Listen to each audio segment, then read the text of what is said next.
विचार आपके साथ बांटने का अवसर मिला। ये वही लखनऊ है कि जहां पिछली शताब्दी के प्रारंभ में बाल गंगाधर तिलक कांग्रेस के अधिवेशन में जब आए थे तो उनकी बड़ी प्रसिद्ध उक्ति थी कि it is our luck now to try our luck now at Lucknow. हम लखनऊ में आके फिर से अपना यानी भारत के भाग्य का पुनः परीक्षण करें और उसको संवारे, उसको गढ़े, उसके ब्रह्मा बने और नवीन भारत के एक नए विधाता बने।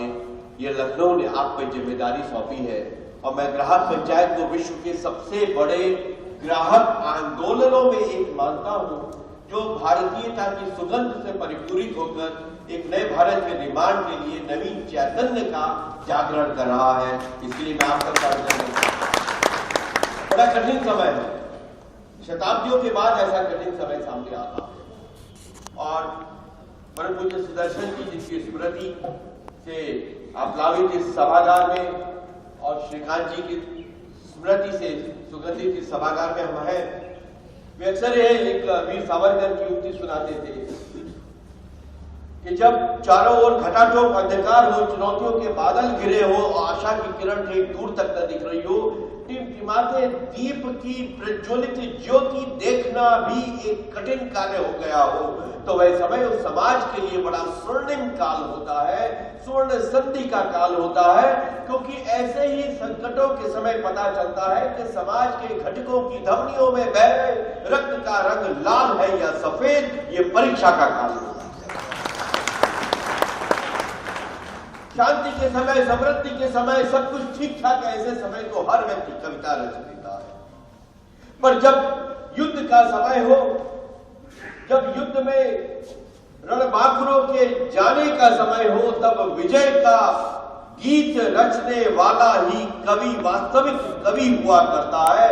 ऐसी कविता रचने वाले, ऐसे रणबांकुरों को गढ़ने और उनको युद्ध क्षेत्र में भेजने वाले आप ग्राहक पंचायत के लोग आप ऐसे। ये ऐसा समय है कि जब चारों ओर वही लूट का एक सिलसिला हमें दिखता है जो अंग्रेजों ने कभी यहां जारी किया था, विदेशी विधर्मी आक्रमणकारियों ने जारी किया था। दिल्ली 18 बार लूटी और दिल्ली में 18 बार नरसंहार हुआ। 18 मैसेकर्स हुए हैं दिल्ली में और उसके बाद भी दिल्ली पुनः जीवित हुई। दिल्ली में कभी कोई मंदिर नहीं बना पाता। एक छोटा सा मंदिर होता था, गौरीशंकर का मंदिर, जामा मस्जिद की बाईं ओर छोटा सा शिव मंदिर।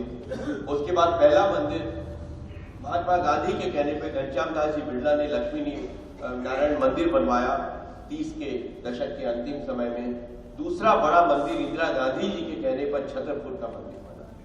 पर जो सदियों के बाद, शताब्दियों के बाद पहला वास्तविक एक हिंदू मंदिर दिल्ली की जो आभा और प्रभा है उसके अनुरूप बना, वो अक्षरधाम मंदिर, जिसे मैंने लिखा कि सभ्यता का उषा काल अब स्वामीनारायण संप्रदाय के प्रमुख स्वामी जी ने यहाँ स्थापित किया।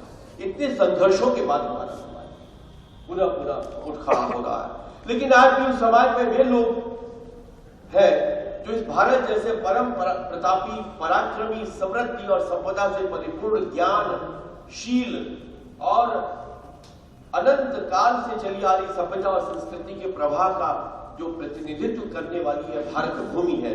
जैसी दुनिया में कोई देश, ऐसा पृथ्वी पर कोई भूखंड नहीं जहां देवता रमते हैं, जहां की सभ्यता और संस्कृति ने विश्व को ज्ञान दिया, कख दिया, गणित दिया, बीज गणित दिया, रसायन शास्त्र दिया, विज्ञान दिया, जहां के ऋषियों ने और वैज्ञानिकों ने बताया हजारों साल पहले कि अनेक सूर्य होते हैं, सर्वे दिशायाम सूर्य सूर्य, और पृथ्वी की गति मापी, परिधि मापी, प्रकाश की गति मापी, ब्रह्मांड के रहस्यों को अनावृत किया।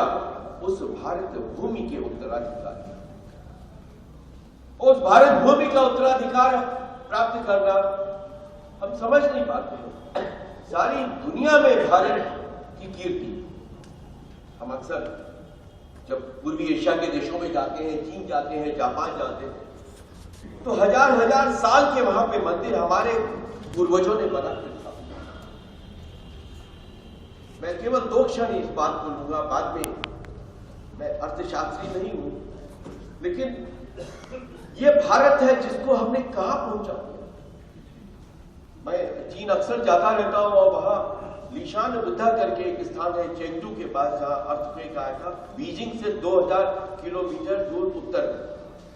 और वहां जब आप जाते हैं तो आज की तारीख में भी दुनिया की सबसे बड़ी बुद्ध प्रतिमा यदि कोई है तो लीशान में है, 12.5 फीट ऊंची एक पर्वत पर। जाते ही पहले व्यक्ति का जो नाम और मूर्ति वहां दिखती है वो है समंतभद्र। समंतभद्र भारत के उत्तर भारत से मिलते, संभवतः काशी के क्षेत्र से मिलते, और हजारों मील दूर उन्होंने हिमालय के रेगिस्तान, बर्फानी रेगिस्तान पार किए, वहां की जात भाषा सीखी, भूषा सीखी, वहां के लोगों में रमे और इतना प्रभाव स्थापित किया कि वे तमाम क्षेत्र बौद्ध हो गया। वहां के राजा ने कहा कि यहाँ पे बुद्ध प्रतिमा स्थापित की जाए।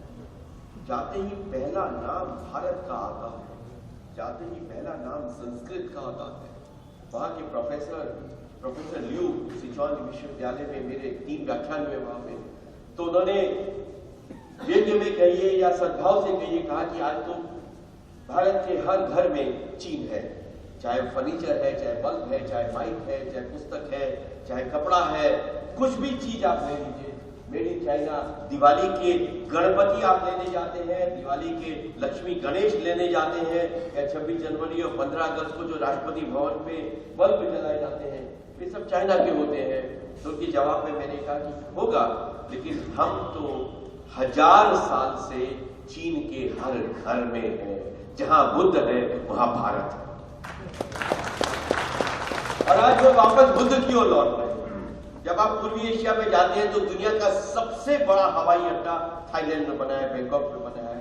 उस हवाई अड्डे का नाम है स्वर्ण भूमि हवाई, शुद्ध संस्कृत में। उसमें जाते हैं तो जाते ही आपको 300 फीट चौड़ी एक पहली प्रतिमा मिलती है उस हवाई अड्डे पर, और वह प्रतिमा होती है सागर मंथन की, जहां एक वो देव है, एक वो निशाचर है, मध्य में विष्णु है और हालाहल पी रहे शिव है, और उसमें पूरा पट लगा हुआ है the story of journey of the ocean.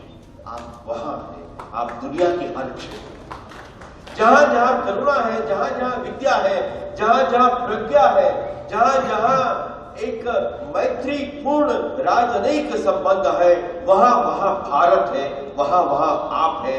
लेकिन भारत में आप अनुपस्थित हो गए। आप दुनिया में है लेकिन भारत में कहां है? दुनिया को आपने अर्थशास्त्र दिया, कौटिल्य के अर्थशास्त्र पे आज हार्वर्ड में शोध होता है, लेकिन भारत में वह नेतृत्व आपको मिला, कुटिल और कुचाली हो गया।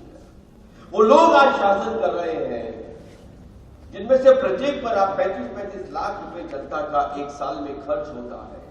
जो लोग आपसे लेते ही लेते हैं, जो लोग भारत के नागरिक के धन से कई एकड़ों में फैले अपने बंगलों में दिल्ली में रहते हैं, जो लोग आपके धन से अपना वैभव और अपना ऐश्वर्य सिंचित करते हैं, जो लोग आपके भलाई के नाम पर सत्ता में आते हैं, जो लोग आपके ज्ञान और विज्ञान के बल पर सत्ता चलाते हैं, लेकिन बदले में आपको केवल एक चीज देते हैं, लूट, भ्रष्टाचार और जन धन का